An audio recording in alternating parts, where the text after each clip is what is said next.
Hi hello ನಮಸ್ತೆ welcome to ಮನೆ multi creations. ಇದು ನಾನು ನಿಮ್ಮ ಶಾಂತಿ. ಫ್ರೆಂಡ್ಸ್, ಪೂಜೆ ಅಂತಂದ್ರೇ ಒಂಥರ ಮನಸ್ಸಿಗೆ ನೆಮ್ಮದಿ, ಸಮಾಧಾನ, ಶಾಂತಿ ಇವೆಲ್ಲ ಅಂತ ಹೇಳ್ಬೋದು.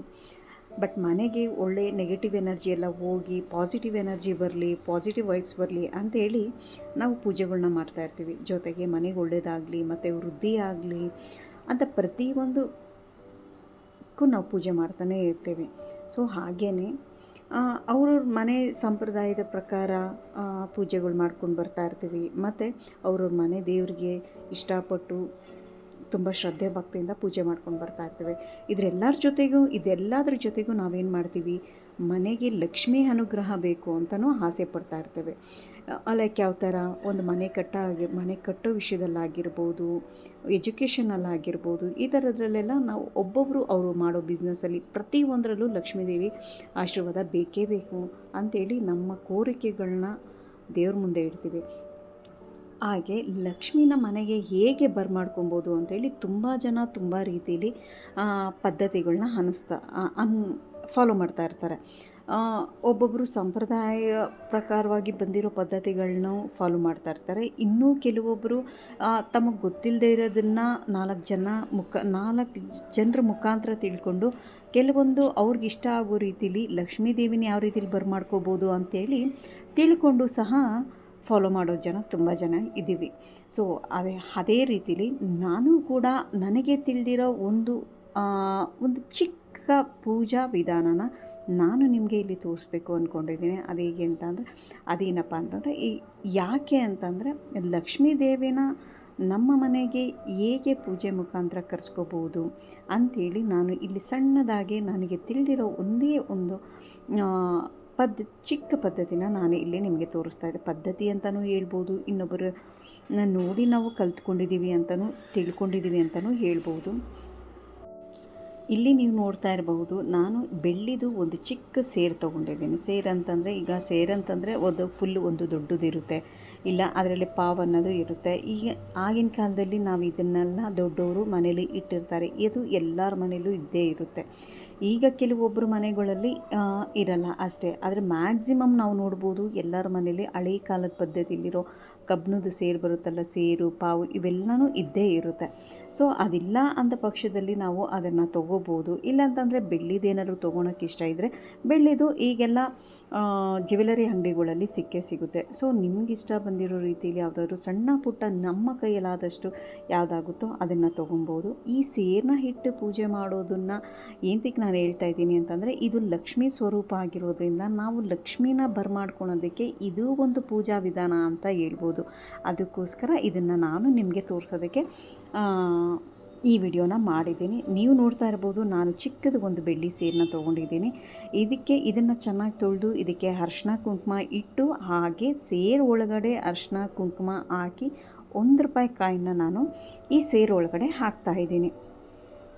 ಒಬ್ಬೊಬ್ಬರು ನವಧಾನ್ಯ ಹಾಕ್ತಾರೆ, ಒಬ್ಬೊಬ್ಬರು ಬರೀ ಅಕ್ಕಿ ಹಾಕ್ತಾರೆ, ಒಬ್ಬೊಬ್ಬರು ಬರೀ ಕಾಯಿನ್ ಹಾಕ್ತಾರೆ, ಒಬ್ಬೊಬ್ಬರು ಬರೀ ಡ್ರೈ ಫ್ರೂಟ್ಸ್ ಹಾಕ್ತಾರೆ.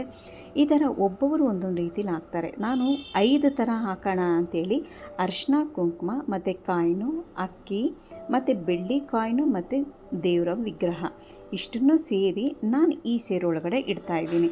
ಒಬ್ಬೊಬ್ಬರು 9 ಹಾಕ್ತಾರೆ, ಒಬ್ಬೊಬ್ಬರು 5 ಹಾಕ್ತಾರೆ. ಹೀಗೆ ಅವ್ರಿಗಿಷ್ಟ ಬಂದಿರೋದು ಲಕ್ಷ್ಮೀ ಸ್ವರೂಪ ಆಗಿರೋ ಅಂಥದ್ದು ಈ ಸೇರೊಳಗಡೆ ಹಾಕ್ತಾರೆ. ಸೊ ನಾನು ಅಷ್ಟೇ ಅರಿಶಿನ ಕುಂಕುಮ, ₹1 ಕಾಯಿನು, ಅಕ್ಕಿ ಮತ್ತು 1 ಬೆಳ್ಳಿ ಕಾಯಿನು, ಹಾಗೆ ಒಂದು ಲಕ್ಷ್ಮೀ ವಿಗ್ರಹ ಇದನ್ನು ಇಟ್ಟು ನಾನು ನಮ್ಮ ವಾರ ಯಾವ ವಾರ ಇರುತ್ತೋ ಆ ವಾರದ ದಿವಸ ಇದನ್ನು ಪೂಜೆ ಮಾಡ್ತೀನಿ.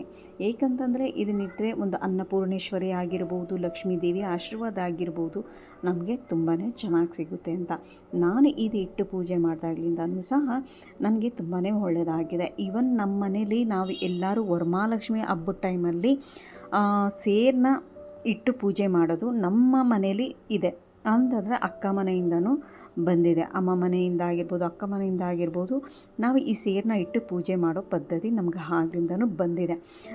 ಅದು ಯಾವ ಥರ ಅಂತಂದರೆ, ನಾವು ಸೇರನ್ನ ಫಸ್ಟ್ ಏನು ಮಾಡ್ತೀವಿ, ಹೊಸ್ಲಲ್ಲಿಟ್ಟು ಪೂಜೆ ಮಾಡಿ ಆನಂತರ ವರಮಹಾಲಕ್ಷ್ಮಿಗೆ ಬಂದು ಮನೆ ಒಳಗಡೆ ದೀಪ ಅಂಟಿಸ್ತೀವಿ.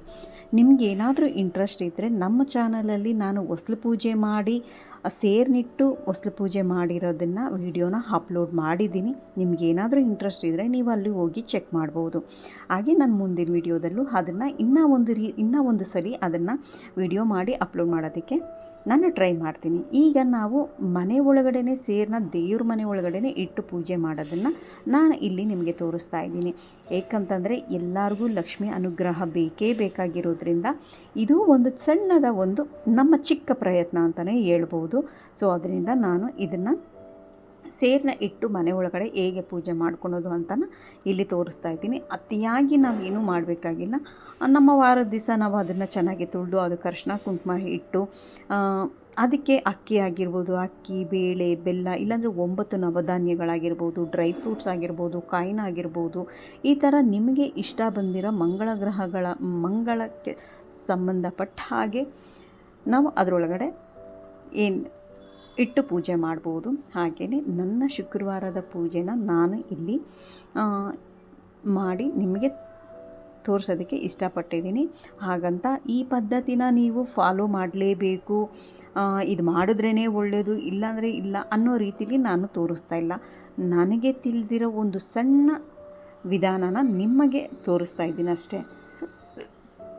ನಿಮಗೇನಾದರೂ ಇಷ್ಟ ಆದರೆ ನೀವು ಇದನ್ನು ಫಾಲೋ ಮಾಡಿ. ಇಲ್ಲ ಅಂತಂದರೆ ಇದನ್ನು ಮಾಡಲೇಬೇಕು ಅನ್ನೋ ರೀತಿಯಲ್ಲಿ ಏನೂ ಇಲ್ಲ. ನನಗೆ ತಿಳಿದಿದೆ ಇದು, ಯಾಕಂದರೆ ಎಲ್ಲರಿಗೂ ಗೊತ್ತೇ ಇದೆ, ಒಂದು ಸೇರನ್ನೋದು ಅದು ಲಕ್ಷ್ಮೀ ಸ್ವರೂಪ ಅನ್ನೋದು ನಮಗೆಲ್ಲರಿಗೂ ಗೊತ್ತೇ ಇದೆ. ಸೊ ಅದನ್ನು ನಾವು ಮನೇಲಿಟ್ಟು ಪೂಜೆ ಮಾಡಿ ದೇವ್ರ ಮನೇಲಿಟ್ಟು ಪೂಜೆ ಮಾಡೋದ್ರಿಂದ ಅದರ ಅನುಗ್ರಹ, ಲಕ್ಷ್ಮೀದೇವಿ ಅನುಗ್ರಹ, ಆಶೀರ್ವಾದ ನಮಗೆ ಸಿಕ್ಕೇ ಸಿಗುತ್ತೆ ಅನ್ನೋ ಒಂದು ರೀತಿಯಲ್ಲಿ ನಾನು ಇದನ್ನು ನಿಮಗೆ ತೋರಿಸ್ತಾ ಇದ್ದೀನಿ.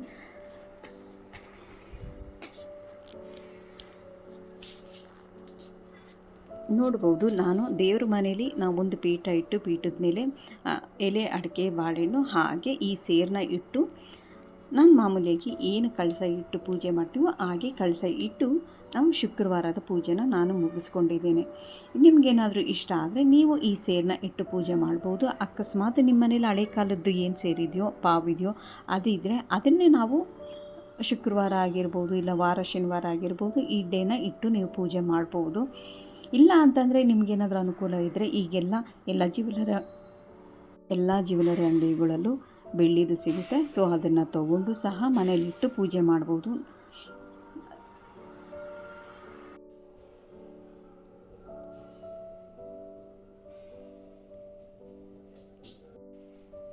ಹೀಗೆ ಶುಕ್ರವಾರದ ಪೂಜೆ ನಾನು ದೀಪ ಹಚ್ಚಿ ನಾನು ಮುಗಿಸ್ಕೊಂಡಿದ್ದೀನಿ. ಹಾಗೆ ಸೇರಿಗೂ ಸಹ ನಾನು ಪೂಜೆ ಮಾಡ್ಕೊಂಡಿದ್ದೀನಿ.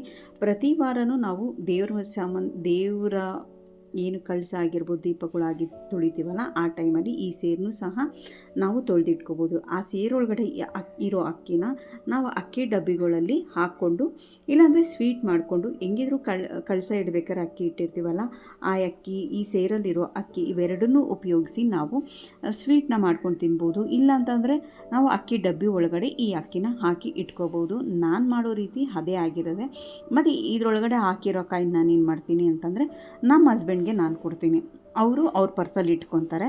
ಇಲ್ಲ ಅಂತಂದರೆ ನಾನೇನು ಮಾಡ್ತೀನಿ, ಒಂದು ಡಬ್ಬಿ ಒಳಗಡೆ ಹಾಕಿಟ್ಬಿಟ್ಟು ನಾವು ಯಾವಾಗಾದರೂ ವಾರ ಮಾಡ್ತೀವಲ್ಲ ಆ ವಾರ ಮಾಡೋ ಟೈಮಲ್ಲಿ ನಾನೇನು ಮಾಡ್ತೀನಿ, ಅದೇ ಕಾಸನ್ನ ತೊಗೊಂಡು ದೇವರಿಗೆ ಸಂಬಂಧಪಟ್ಟ ಹಾಗೆ ಪೂಜೆ ಸಾಮಾನುಗಳನ್ನ ನಾನು ತೊಗೊಂಡು ಬರ್ತೀನಿ. ಇಲ್ಲ ಅಂತಂದರೆ ನಾನು ಒಂದೊಂದು ಸಲ ನನ್ನ ಪರ್ಸಲ್ಲಿ ಇಟ್ಕೊತೀನಿ, ಒಂದೊಂದು ಸಲ ನಮ್ಮ ಹಸ್ಬೆಂಡ್ಗೆ ಕೊಡ್ತೀನಿ. ಸೊ ಈ ರೀತಿಯಲ್ಲಿ ನೀವು ಮಾಡ್ಕೊಬೋದು. ಸೇರೊಳಗಡೆ ಹಾಕಿರೋ ಕಾಸನ್ನ ನಿಮ್ಮ ಹಸ್ಬೆಂಡ್ಗಾದರೂ ಕೊಡ್ಬೋದು, ಇಲ್ಲ ನಿಮ್ಮ ಪರ್ಸಲ್ಲಾದರೂ ಇಟ್ಕೋಬೋದು. ಇಲ್ಲ ಅಂತಂದರೆ ಅದು ನಾವು ಕಾಯಿನ್ಗಳು ಹಾಕ್ತಾ ಇದ್ದ ಪ್ರತಿ ವಾರ ಕಾಯಿನ್ ಹಾಕಿ ಅದೇನೋ ಜಾಸ್ತಿ ಆಗಿದ್ರೆ ಅದಕ್ಕೆ ನಾವು ಅದರಲ್ಲೇ ಪೂಜೆ ಸಾಮಾನು ತೊಗೊಬಂದು ದೇವರಿಗೆ ಪೂಜೆ ಸಹ ಮಾಡ್ಬೋದು. ಸೊ ಫ್ರೆಂಡ್ಸ್, ಈ ವಿಡಿಯೋ ಏನಾದರೂ ನಿಮ್ಗೆ ಇಷ್ಟ ಆಗಿದ್ದರೆ ದಯವಿಟ್ಟು ಲೈಕ್ ಮಾಡಿ, ಶೇರ್ ಮಾಡಿ, ಕಮೆಂಟ್ಸ್ ಮಾಡಿ, ಹಾಗೆ ಹೇಗಿತ್ತು ಅಂತೇಳಿ ಕಮೆಂಟ್ಸ್ ಮುಖಾಂತರ ತಿಳಿಸಿ. ಈ ವಿಡಿಯೋ ನಿಮ್ಗೆ ಸ್ವಲ್ಪನಾದರೂ ಇಷ್ಟ ಆಗಿದೆ ಅಂತ ಅಂದ್ಕೊತೀನಿ. Thank you friends, thanks for watching.